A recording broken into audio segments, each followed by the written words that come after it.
재밌는 얘기 할게요. 자, 민주노총 간첩 혐의로 압색을 했었어요. 그쵸? 민주노총 간첩 혐의로 압색을 했는데 거기서 여러분 북한 지령문들이 발견됐었다라는 것까지는 제가 얘기를 드렸었어요. 그리고 충성 맹세문, 저는 수령님에게 충성합니다. 조선 노동장이 본점이고 저희는 분점입니다. 이런 충성 맹세문이 다수 발견됐었다. 이것도 말씀을 드렸었는데 지령문 내용이 나왔습니다. 지령문에 내용이 나왔는데 그 지령문의 구체적 내용이 약간 좀 기가 막힌 게 있어요. 윤석열 정부 이런 거 이 보수 정부를 흔들기 위해서 이렇게 하라고 구호까지 얘네들이 정해줬는데 그 구호 중에서 재밌는 게요. 이게 나라다가 있어요. 이게 나라냐? 이게 나라냐? 이게 나라냐가 북한이 지령으로 내려준 구호였다니까요. 여러분 쇼킹하지 않습니까? 그리고 그 다음에 북한이 내려준 또 지령문에 뭐가 있냐면 퇴진이 추모다. 그리고 국민들이 죽어간다. 이것도 북한에서 내려준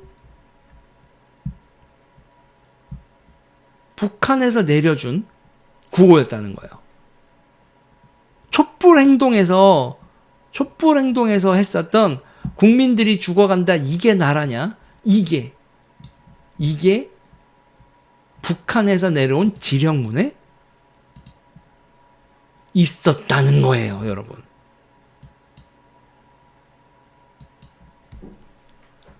네. 진짜 소름이죠. 진짜 소름입니다, 여러분. 그래서 이 민주노총 이 간첩 혐의자들 압수수색 이게 이제 그래서 이거 있잖아요. 이거 같은 경우에 이 사람들도 간첩죄로 처벌해야 된다고 봅니다. 저는요. 간첩죄 이렇게 돼 있는 거 이런 거 있잖아요.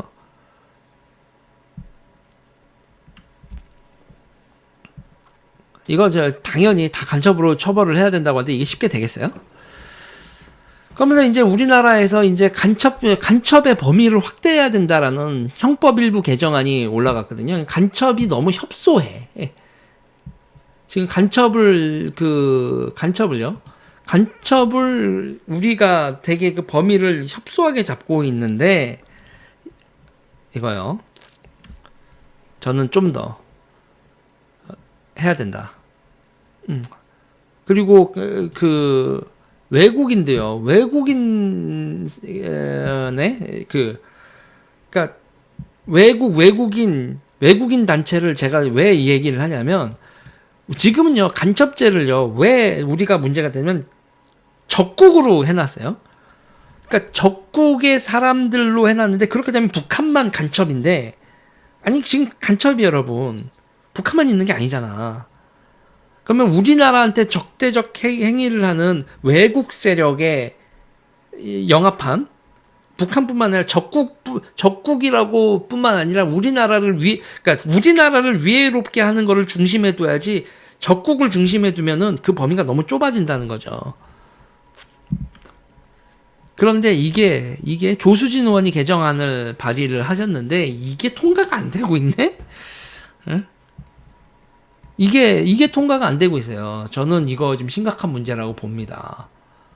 이 간첩죄 추가 형법 개정안이 발의된 사건이 뭐냐면요. 이 사건 때문에 발의된 거거든요. 그러니까 뭐냐면요. 이것 때문에요. 군사기물 중국에 넘기는 군인도 간첩죄 적용 추진. 그러니까 중국이 우리나라의 적국이 아니기 때문에 적국이로 분류가 돼 있지 않기 때문에 중국의 군사기밀을 넘긴 군인이 간첩죄를 적용이 안 된다는 거예요. 그래서 이 사람도 간첩죄가 적용이 되게 하는 거로 개정안이 조수진 의원이 이렇게 돼서 요 사건이 계기가 된 거죠. 그래서 헌법 개정안이 이렇게 발의가 된 게 2024년 3월 12일인데 여러분 다시 한번 이거 헌법 개정안을 여기 이렇게 조수진 의원이 이렇게 개정안을 이렇게 어저께 발의를 하신 건데 이게 아직까지 안 되고 있었다는 거예요. 보세요. 그러니까 이걸 제가 다시 말씀을 드리는 건 요 시간을 보세요. 송영근이 이게 2015년에 이렇게 돼 있는데 문재인 정부에서 쌩을 깠다는 얘기예요. 박근혜 정부에서 중국에 군인이 정보를 넘긴 일이 있었고 그때 개정안이 추진이 됐었고 그 다음에 문재인 정부하고 민주당에서도 이게 다 얘기가 넘어왔는데 걔네들이 다 쌩을 까다가 조수진 의원이 다시 개정안을 이제서야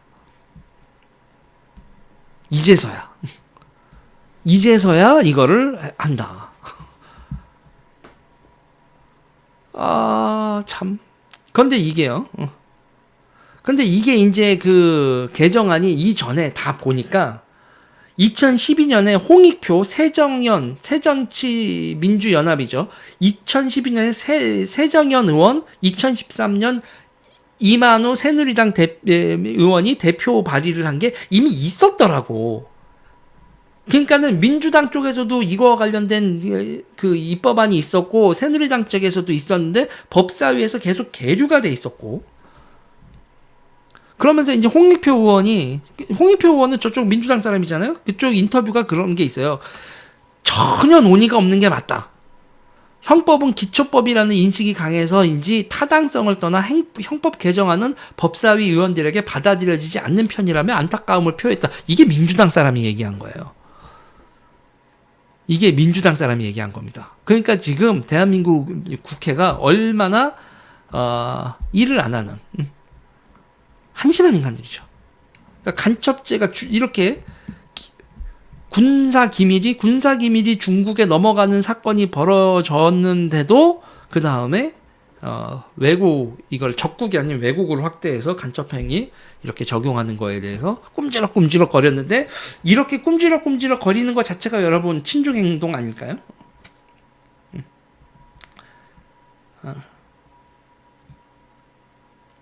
그리고 제가 이걸 이슈화 시키는 거예요. 그래서 제가 다 봤어요. 또 봤는데 조수진 의원이 이걸 이렇게 해서 이 뉴스를 제가 봤는데 근데 이 발의된 게 지금 상태가 어떠냐면 기사가 3월 12일에 났는데 제한 일자가 2월 10일이더라고요. 벌써 한 달이 넘었는데 의원의 심사 이렇게 되고 있고 본회의 심사는 가지도 않고 뭐 이렇게 돼 있는데 의원의 심사되고 있는데 이거는 이슈화를 좀 시켜야 될 것 같아서 조수진 의원님 화이팅이고요.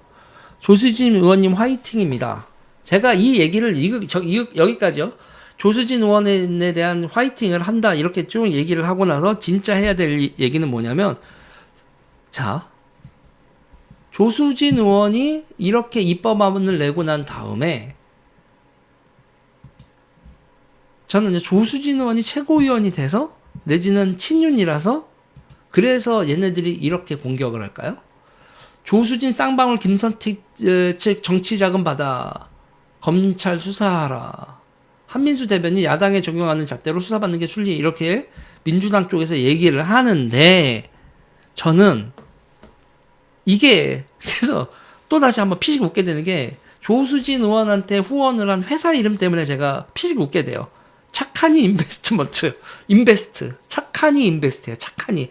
아니 회사를 지어도 김성태 회장님 출신이 아무리 그러셔도 그렇지 회사 이름을 착하니라고 짓는 건 좀 심한 거 아니요. 착하니 인베스트 대표가 법정 한도액인 500만 원을 후원했다 이러는데 그래서 착하니 인베스트 이렇게 가지고 후원한 사람들 보니까 이재명하고 김동연도 받았네? 이재명도 500을 받았고 이재명하고 김동연도 후원을 받아놓고서 그리고 이게 불법적인 행동도 아니고 그렇게 500 후원 들어오는데 근데 계좌로 이렇게 후원 오고 하는 게 그쪽에서 우리가 후원할 때 받으실래요? 서로 의사소통하고 하는 게 아니라 일방적으로 쏠 수도 있는 거잖아요. 그걸 가지고 수사하라고? 그럼 이재명은 그렇다 치고 그럼 김동연도 수사할까? 그러니까 말도 안 되는 얘기를 하는 거죠. 이렇게 조수진을 말도 안 되는 공격을 하는데 왜 나는 이게 니네 왜 중국 지령이나 뭐 이런 거 같지? 저는 그냥 찝찝한 얘기예요. 이렇게 얘기를 하면 분명히 유재일 내피셜이다라고 얘기를 할 텐데, 그러니까 까마귀 날자 배 떨어지는 것도 아니고 왜 조수진 의원이 국회에서 10명밖에 대표 발의하는데 같이 10명밖에 이름을 안 해줘? 간첩죄 형법 이렇게 하고 그 간첩 대상을 적국에서 외국인으로 이렇게 외국에 이롭게 하는 일로 확대가 돼서 중국 간첩도 이렇게 간첩 행위에 대해서 이렇게 할 수 있는 헌법 개정안 이렇게 나오는 거, 이때 맞춰서 조수진을 이렇게 공격하는 거는 왜 나의 내피셜일까요, 여러분? 뭘까요? 대한민국에 퍼져 있는 이 은은한 이 친중, 노골적인 친중인 새끼들도 있고 은은한 친중도 있는데 왜 나는 이게 중국을 옹호하는 그 아주 고도의 뭐 중국을 까면 다쳐 뭐 이런 메시지를 여의도 바닥에 퍼뜨리는 그런 협작질로 보이냐 이거지. 저의 내피셜이겠죠, 여러분? 응? 저의 내피셜이라고 봐야 될 겁니다. 근데 나는 그냥 되게 찝찝하다고요.